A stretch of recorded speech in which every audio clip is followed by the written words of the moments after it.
LinkedIn has become one of the most embarrassing and cringiest places on the entire internet. What was once a professional social network has now become a cesspool of humble brags, virtue signaling, and people trying too hard to gain social clout.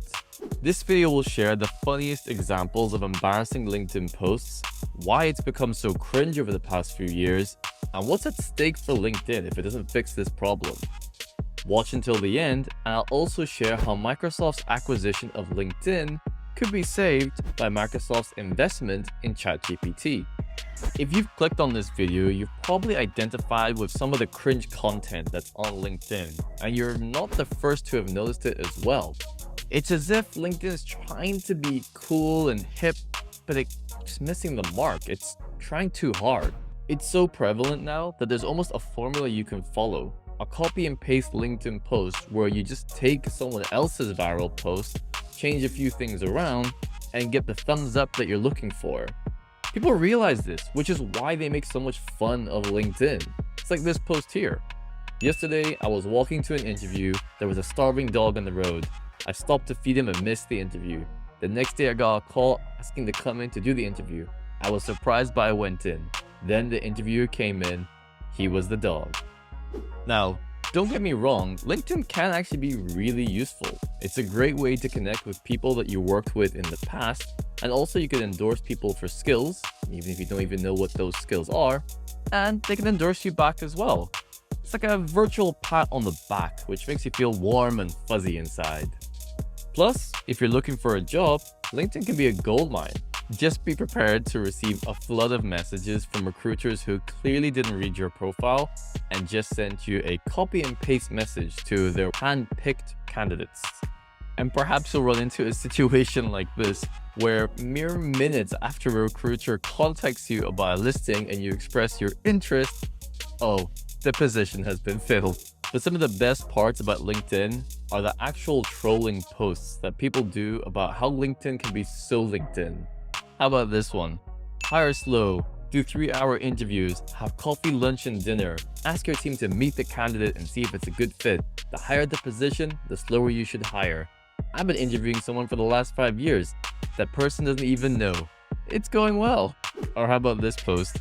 I'm thrilled to announce that I'll be joining Netflix this summer as a premium subscriber. Perhaps one of the most cringe examples of a LinkedIn post is the crying CEO, where after letting go 2 of his employees, the CEO posted a picture of himself crying on LinkedIn. Cue the internet outrage. People were not amused by the fact that he was posting about his pain, or maybe his employees' pain, for his own personal branding. There's even a dedicated Twitter account called The State of LinkedIn, which highlights some of the most cringy and tone-deaf posts, like this one about a colleague speaking about another one of his colleagues who passed away. It is with the very deepest of sadness that we announce and mourn the passing of our dear friend and colleague. Phil died doing what he loved, returning from a customer event in London networking and promoting our brand. Another cringe example is people just using LinkedIn the wrong way. It's not Tinder. You can't just slide into someone's DMs to hook up with them. And how many more of these morning routines do we need to see when someone wakes up at 4 a.m., goes for a run, meditates, cooks breakfast for their children, and just smashes the day ahead? The level of tone-deaf virtue signaling is really quite special. For example, when you feel the need to give yourself a pat on the back for treating another human being with some basic, decent respect. Of course, you can always count on people who use LinkedIn inappropriately, like this gentleman who decided to be so proud of his wife that he posted this picture. But if you're too old to figure out the subtleties of how to use LinkedIn, well then you can be like this 12-year-old kid who has a startup about giving startups startup advice. Yeah, he's 12 years old. Then there's just the straight up over-the-top humble brags or virtue signaling. Look, I get it, you're proud, but it's a little annoying. And please spare us the "I'm humbled" post, the "I'm humbled to be the new CEO of this Fortune 500 company." And then there's the influencers. Oh yes, LinkedIn has its own influencers, and there are some who post really useful, interesting, entertaining, and educating content. But there's also some who are just trying to sell their product or their online course. It's as if your LinkedIn newsfeed has suddenly become one long infomercial. In my opinion, the biggest reason for the cringe factor on LinkedIn is probably because people are trying too hard. They're not coming across as authentic. They're just saying what they think other people would want to hear. They think if they share an inspirational quote by Martin Luther King or share their life story in a long post, that suddenly they become an influencer or a trendsetter. It's like a bad popularity contest. It's so not fetch. But here's the thing, people can see through the BS. So just be yourself. Stop trying to be what you think LinkedIn wants you to be. People are now doing everything they can to make their clickbaity posts stand out and go viral.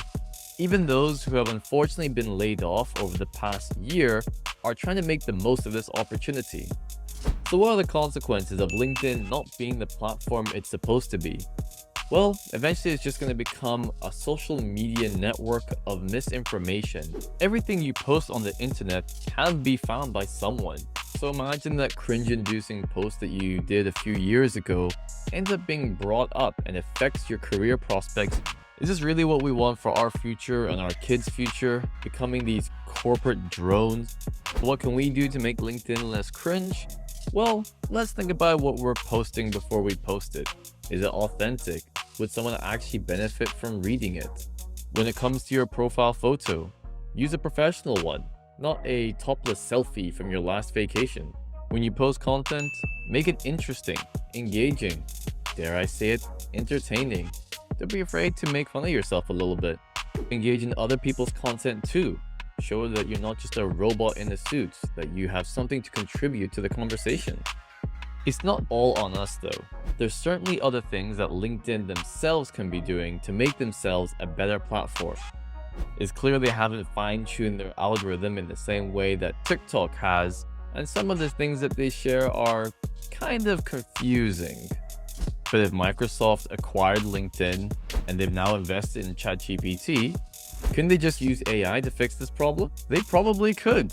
They could use the AI as some sort of digital cringe content detector. It can analyze posts for excessive use of buzzwords, copy and pasting memes, and over-the-top humble brag. It could then alert the poster that their content has been flagged as potentially cringy, and then offer suggestions to make it less cringy. But it's not just about flagging cringy content, it can also help bring up the more useful content and the more relevant things that we would want to see, while at the same time being our editor to produce more entertaining, helpful content that other people would also enjoy. Perhaps ChatGPT can also help us flex our creative comedic muscles. I mean, that's certainly one way around it.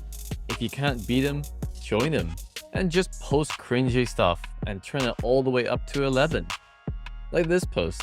I'm so grateful for my career. I'm not bragging, but just want to thank God. I went from homeless to living paycheck to paycheck to saving enough money to purchase an excellent internet data plan that allowed me to download this picture. And if you're not quite sure what to say, just go to viralpostgenerator.com and it'll help you produce that cringy content. You really can produce some epic results, like this one. Yesterday, I asked my Uber driver how he was. He responded with, "It's the best day of my life." Perplexed, I asked him why. He said, "I drove over an old man earlier today." I loved his mindset and began asking more questions. He said that his only goal in the car is to never let obstacles stand in your way. He doesn't drive over an old man every day, but when he does, he's happy. Wow, mindset is everything. Hashtag let's drive, hashtag LinkedIn, hashtag influencer. The cringe factor is definitely real, but it's not all doom and gloom. LinkedIn can be a bit overwhelming and self-promotional at times, but it is also a great resource for connecting with people and job hunting. There's plenty of interesting and entertaining posts out there. You just have to sift through them. But who knows, maybe we'll look back on this moment of LinkedIn cringe and laugh at our old selves. I know I will. But for now, just try to keep it real and not take yourself too seriously. Or, worst case, delete your accounts and pretend it never happened. Like MySpace. Hope you had fun. Let me know in the comments what you think of LinkedIn, and subscribe for more stories.